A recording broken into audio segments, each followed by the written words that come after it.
Good afternoon, ladies and gentlemen. Please allow me to welcome you just one more time to a stories written by a current prisoner. Happy Halloween, ladies and gentlemen. It is a great pleasure of mine to be able to announce a new partnership, a new alliance between myself and Pelon of Northside Redondo. I would also like to announce there's a new membership fee.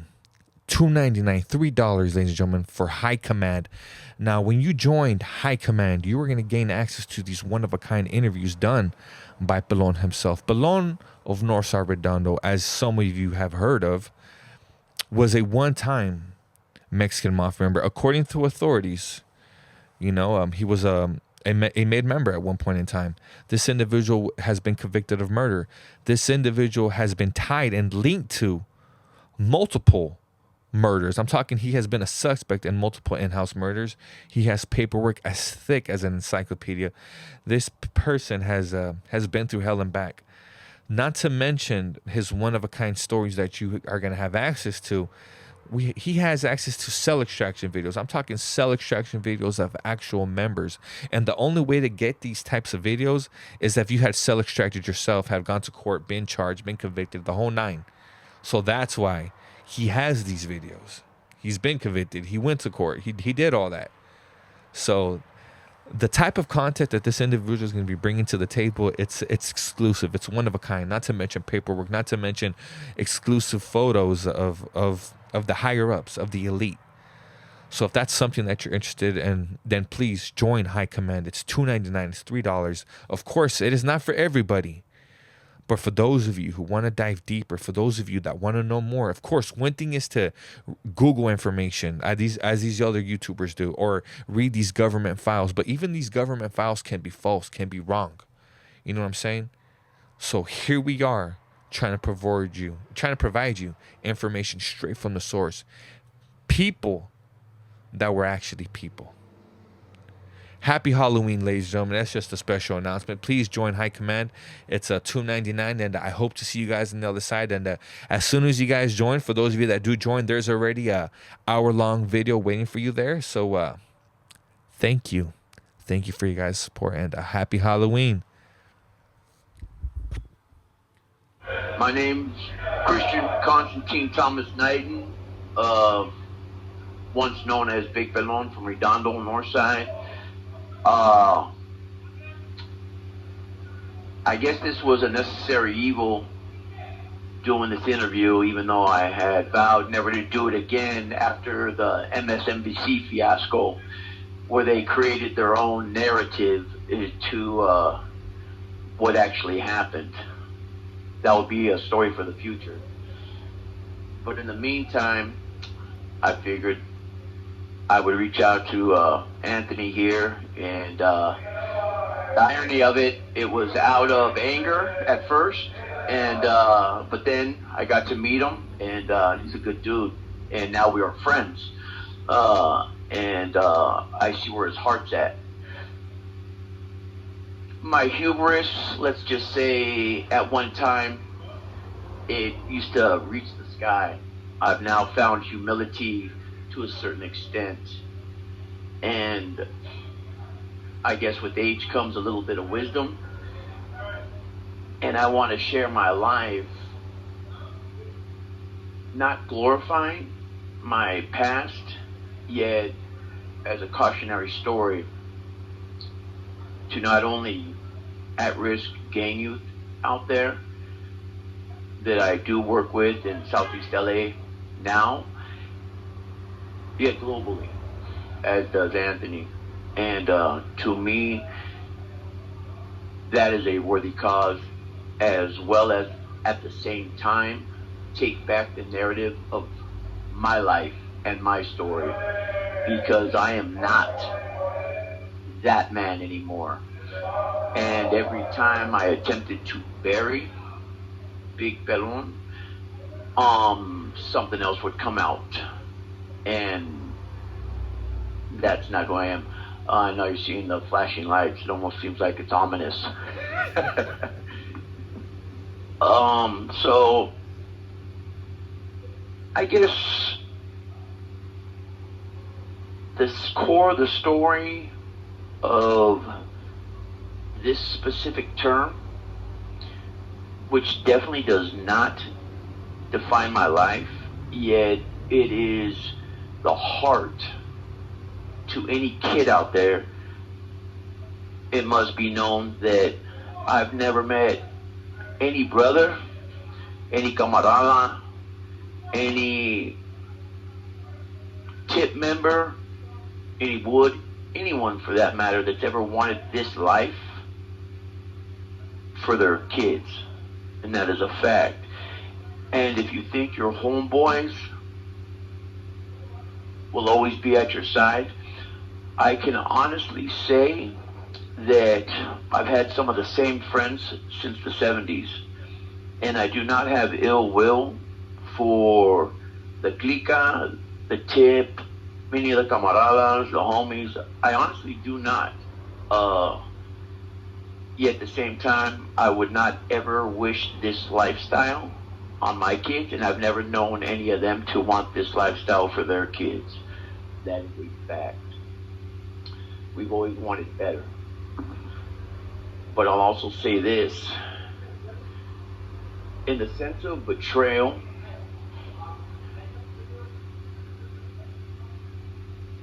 I'll speak from personal experience. I had a very close friend who I met when he was 9 years old. I believe I was 15, flirting with his sister. His father and his mother, they are respected members in my neighborhood.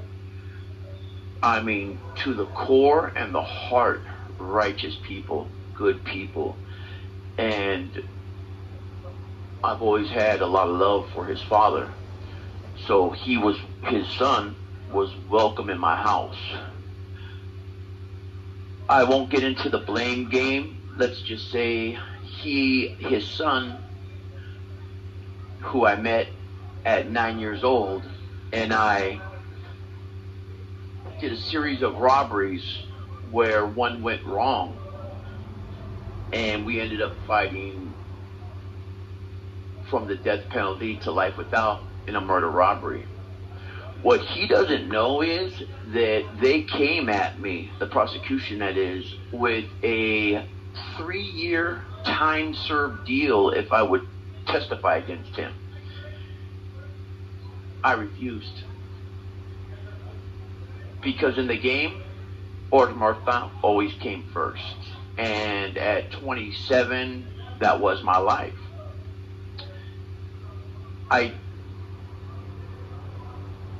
sacrificed my life for him, I guess you could say, without a second doubt, without a second thought. Now, we find ourselves both on the run, and hats off to the LA Impact Unit. Those guys are good.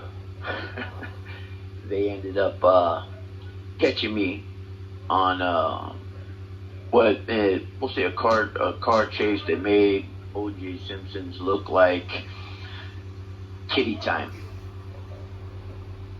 I find myself in LA County Jail with him, and when I go to a cell, I knock on the bars, and he immediately sees my face, gets a big smile, jumps down, and goes to hug me and stops. I'll call that. It happened on my birthday at court. Multiple stab denies that they were self-inflicted, and it goes arm, leg, left scapula, which is the back. Patient is refused treatment despite risk of serious disability and or death. And so, like I said, proof. And this whole, right.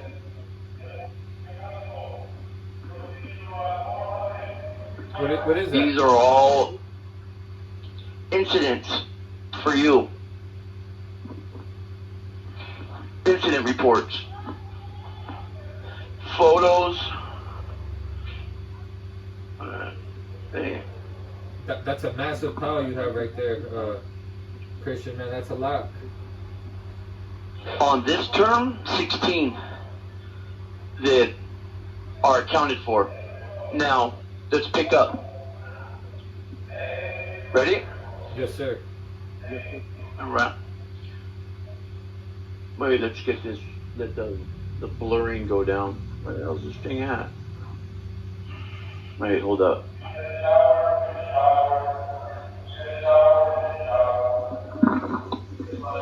There we go.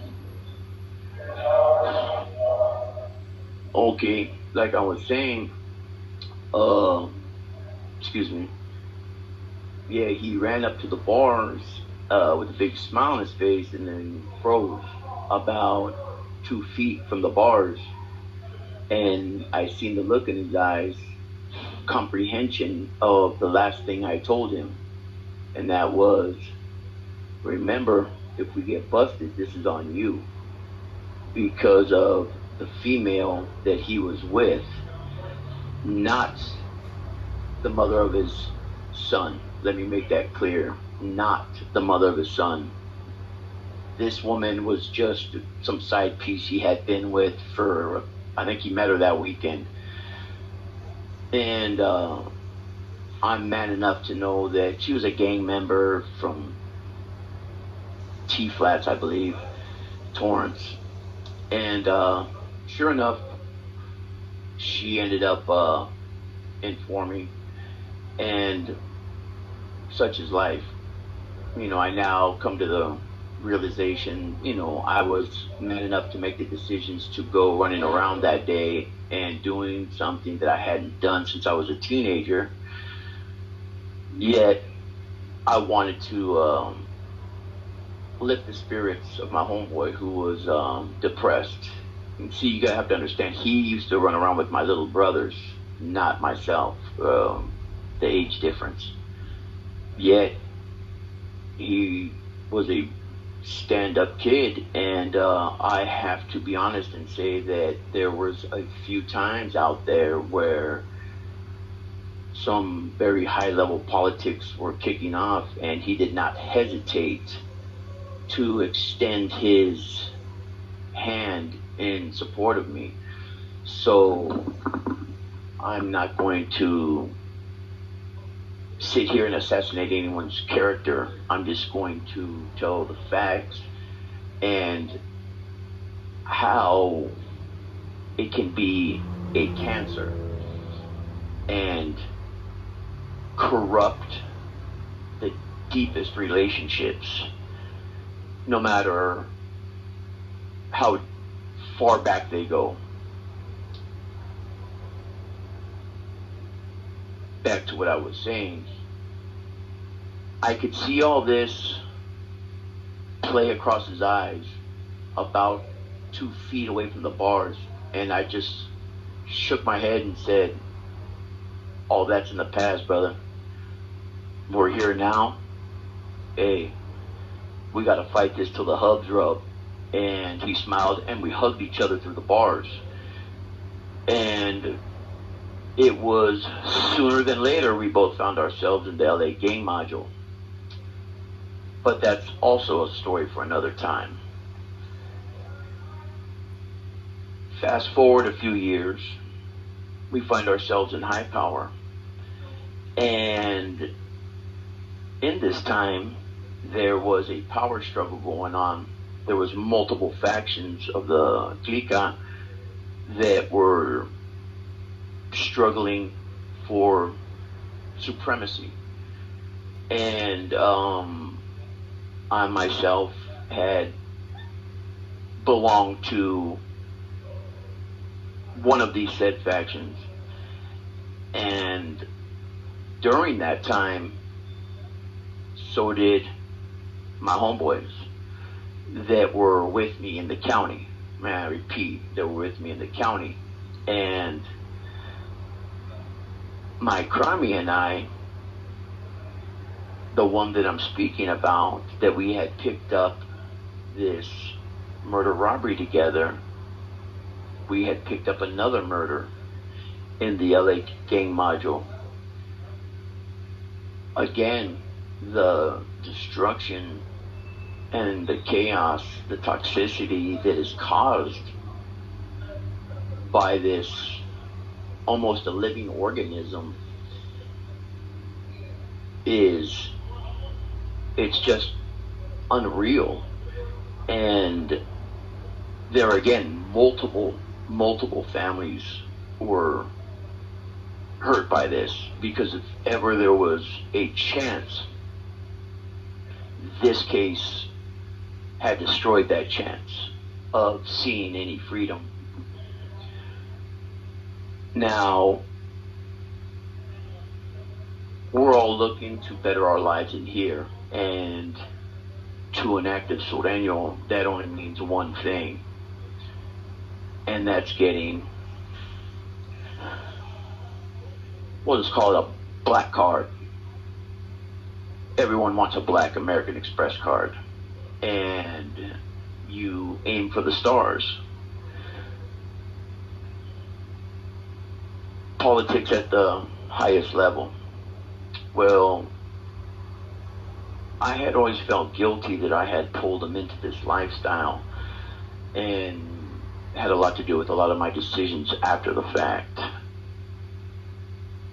He was downstairs in high power while I was upstairs in high power deep seg, and we were going to trial on this new, or should I say on this second murder case, this jailhouse murder case. And I have to hand it to him. He was down there with the rival faction that we were at war with, and holding his own. Yet here he is, a youngster, the first time being around made men, and these are master manipulators, and manipulating him into believing that if he took my life, that would bring about him getting made. He didn't understand the politics of it, that it doesn't work like that, that you can't just be new on the scene and get made overnight. That, complied upon with narcotics, easily deceived him, even though he would be betraying a rival faction of the same organization, as well as his older homeboy, myself, and his whole neighborhood. To him, it justified the means to do so. And I have to be honest, I wish I had a few moments to just explain to him no one would welcome a turncoat. On my birthday, my 30th birthday, during a 15-minute recess in our trial, I literally sat down to read a few letters that had been sent to me by a few of the brothers, because I had pulled down what was construed as an all-star team from the Bay. And a lot of these guys are still active, and well, I don't want to get into names, but let's just say they were from the class of the 98 LA gang module. Man, once a tiburon, always a tiburon, and that's just a fact. And a fraternity of sorts. Now, as I was reading some of these letters from the brothers, I immediately felt hot steel going in my back, literally.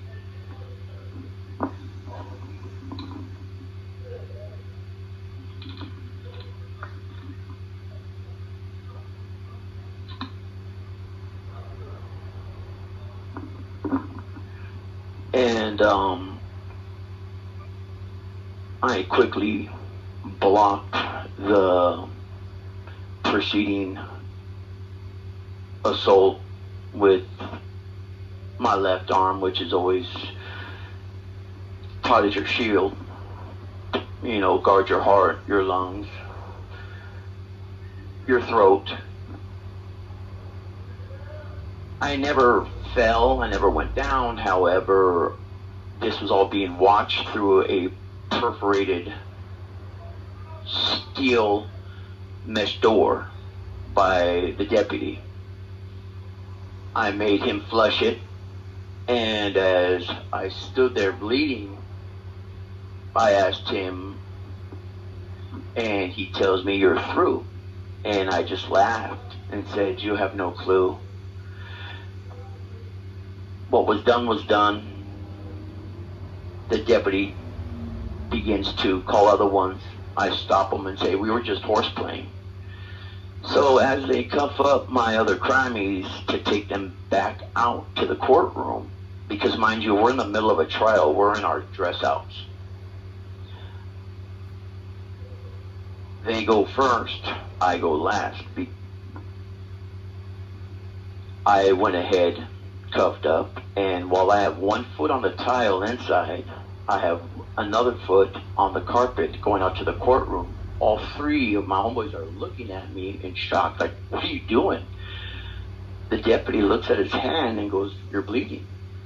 "Oh yeah, I think I busted my lip horseplaying." And then he looks down and I'm standing in a pool of blood. And then he looks, there's a trail into the other tank, another pool of blood. He gets the alarm, so be it. I had intended to go back out into the courtroom with 7 holes in me.